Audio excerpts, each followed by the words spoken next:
Hey everyone, my name is Thomas. I am one of the pastors here at Peninsula Grace, and I'm joined by Jackie Smith. She's on our missions team, has been serving us faithfully in that role. And we're joined today by Sarah. She is one of our supported missionaries out at Solid Rock, and we're super honored to sit down with you today and have a conversation about what the Lord's doing in you and through you in your mission. So for those of you who don't know Sarah, kind of give us a little bit of a glimpse into your life. What do you do here at our church? What do you do out at Solid Rock? Just tell us a little bit about who you are. Yeah, thanks, Thomas. Yeah. Hey, I usually come to second service here at church, and then I also work in the kitchen at Wednesday nights. Awesome. Yeah. It's a good ministry. Oh, it sure is. Got to make sure those people who can't eat a whole lot still have good food. That's good. That's good. Yes. Yeah. And then if you're ever out at Solid Rock, whether you're dropping off your kids at Forest Course, or you're coming to a women's or a men's retreat, or take a break, I'm getting more and more involved in the kitchen there. Might be working in the office, and you might bump into me. That'd be awesome. Yeah, that's awesome. And I know in the past you've also have done some campouts and some longer week-long trips. What kind of roles have you done in the past with Solid Rock? So I'm the Wilderness Program Manager over at Solid Rock, and that means that I get to take a group of about a dozen people into the backcountry of Alaska for a week at a time. That's awesome. Yeah. For our high school camps, and then for our junior high camps, we typically do a mix. It could be a week long. Sometimes they're not up for a whole week, so we'll do a day or two around camp and then go out for 2 or 3 days. Cool. Yeah. Awesome. Do you facilitate those groups going out, or do you mainly stay back with kind of the administrative role? Right. So I used to go out and be the trail guide, but then I got sick with my thyroid, and so I've had to step back and be more of an administrator, logistics person, and I'm hoping to get back out there some this summer. Yeah, that'll be good. Yeah. The snow's melting and summer's coming. Oh, it sure is. So gotta get you back out there. What drew you to this type of ministry? My 5th grade teacher. Oh, cool. We learned about the 50 states in 5th grade. Yeah. And when I heard about Alaska, I fell in love, and I knew I wanted to be up here. And then in high school, my kindergarten teacher came back because her family actually went to the Alaskan bush as missionaries. Cool. And they were raising support at my church. And that's when I knew, okay, I really want to be in Alaska. That's awesome. Yeah. That's awesome. So a love for Alaska, is there a love for youth as well? What's the pull to Solid Rock for you? Yeah, so my mom actually sent me an ad on Facebook for Solid Rock. Cool. Come work at an Alaskan Christian camp. Yeah. I'm like, absolutely. That sounds Yeah. like the dream. Oh, yeah, my grandma actually did a background check on Solid Rock just to make sure it was legit. That was a good one. It's a safe place. Nice. Yeah.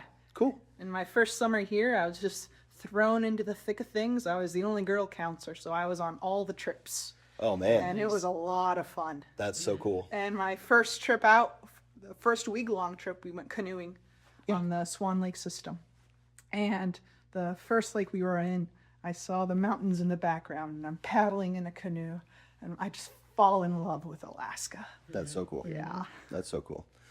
Jackie, you've been her missionary contact for Peninsula Grace for a couple of seasons now. Yep. What's been your relationship with Sarah in the midst of our time with her as a missionary? Well, actually, I was able to help out a fair amount when Sarah needed to have some surgery. Got to spend some time, concentrated time with her up in Anchorage as she went through that process, and have just watched you, now I'm going to get choked up, just bloom, having put that largely behind you. And so that drew us together, and it's been awesome to see and to watch you step back into everything going on at Peninsula Grace, not even just the camp. So, and it's great to hear you talk about the young people that you're working with. Do you have any stories you'd like to share? A story about a camper that you really saw some impact with? Yeah. So it's the end of the season, and we're at one of my favorite spots in the mountains. And this girl's having trouble with her mom. And she was so frustrated that her mom would say things, but then not follow through, or say one thing and not do another. And all week long, she's like, I can do this. I can climb these mountains. Because we would climb one mountain the other day and then go across the valley and climb another one or down into the next valley.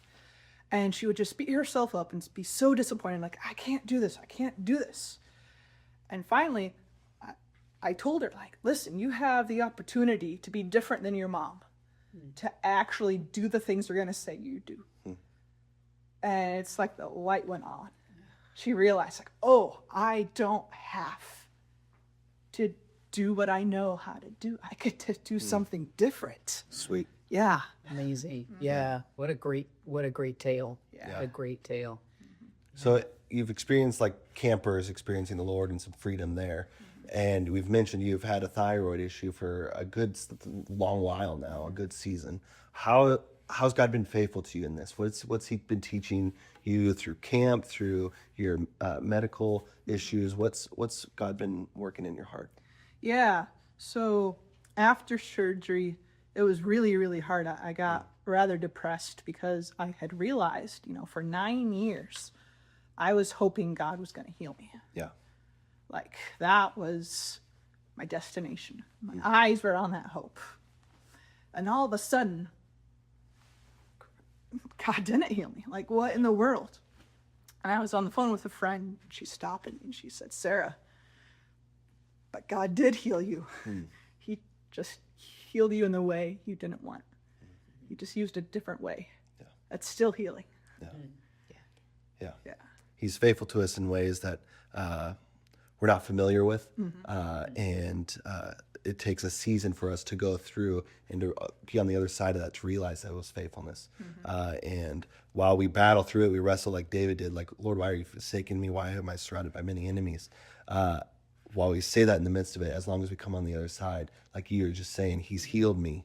To look back and be like, that was God putting me in front of trials to show me his faithfulness in my heart, through testing, whether it was a medical, procedure that healed you or a supernatural. God was working in your heart, and that was a cool thing to see from a distance. I got to witness it, not firsthand. And Jackie, you said you got to take her up to Anchorage. Yeah. It was encouraging for me to see you faithfully wrestle with that for that long. I know there were times where surgeries were scheduled and then postponed, and just to see your heart before the Lord every Sunday, worshiping him, being present with him, that was a testimony for everyone, I believe, at the church. And that was really, really encouraging. So well done in that. It's so beautiful to see a healing through medical intervention or healing through supernatural. And you're a testimony of faithfulness through both. So thanks for sharing that. Kind of back to Solid Rock and your unique role with the youth there. What are some challenges, whether they're with the youth, whether they're with finances, with the role? What are some challenges that you experience in that type of ministry? Yeah. So in this day and age, we're all, in one way or another, almost addicted to technology. Sure. And so it takes 2 days for your brain to get essentially out of fight or flight from withdrawal, from being addicted to your phone. Yeah. And so we see that a lot at camp. Is a lot of times the first 2 days the kids are so overwhelmed because they lost a sense of control. They lost a sense of comfort. Yeah. That they don't know what to do. And oftentimes, when your hackles are up, you can't hear the gospel. You can't receive love.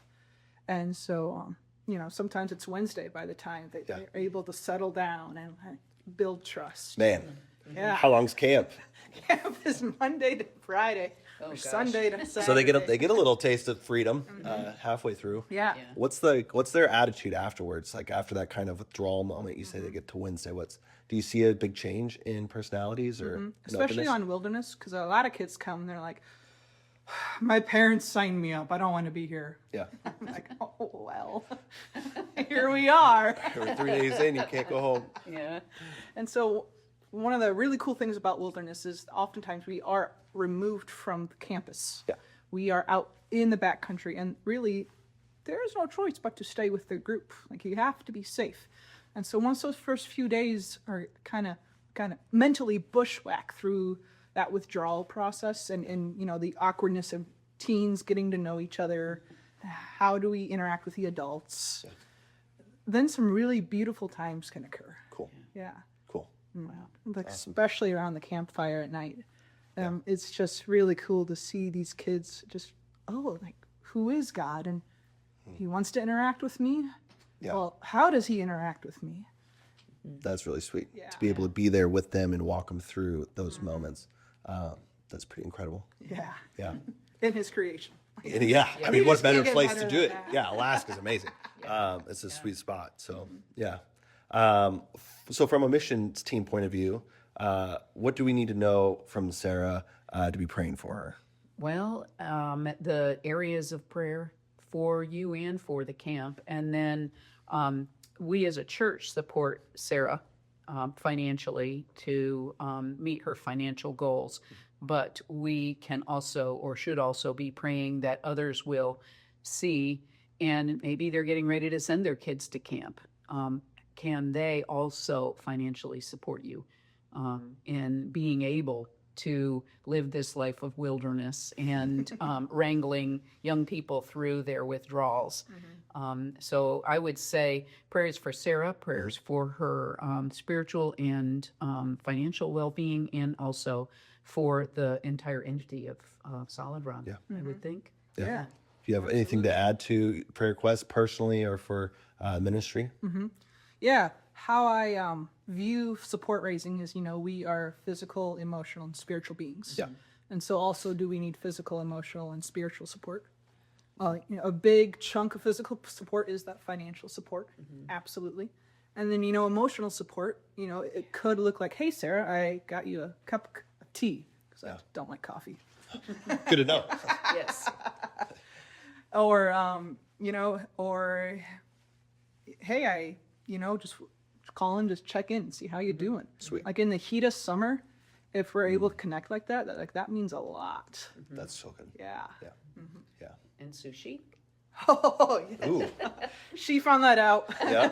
Sushi and tea. Yep. I learned that when I was in the hospital, if I could not have hospital food, Ooh. Yeah. that was amazing. And so I got sushi like 4 times. That's so good. And smash burger. And smash burger. There's just something about a good burger. Yep. Yeah, that's my go-to, a good burger. So kind of wrapping us up, if you could kind of consolidate all of the ministry into one, why does this type of ministry matter? Why does outdoor ministry or ministry to the youth matter to you personally, or why should it matter so much to the church that we support you in doing this? Yeah, thanks. So camp's philosophy is to serve the youth of Alaska through outdoor activities to encourage relationship with God through Jesus Christ. Our responsibility is not to save the camper. That is on God. Our responsibility is to plant seeds. And whether, those seeds in the time of their time at camp result in salvation, hallelujah. But even if it's one step towards salvation, even if it's the fact that we have provided emotionally and spiritually and physically safe places for these kids to explore, to question, to grow, that is a wonderful responsibility and a wonderful privilege to give Alaska's kids. That's awesome. Yeah. Well, thank you, Sarah, for coming in today and filming with us, and thank you, Jackie, for being a part of this. It's been a blessing for us to get to sit down with you, and I hope it's a blessing for our church as well. If you'd love to learn more about Sarah, you can visit our website, peninsulagrace.org/missions. She's on there, and you can find out where she's serving, how to give, if you want to support her financially, and also to check out Solid Rock's website there as well to see what the ministry is doing. So thank you again, Sarah, and we look forward to seeing you on Sundays. Thanks, Thomas. Yeah. Yeah.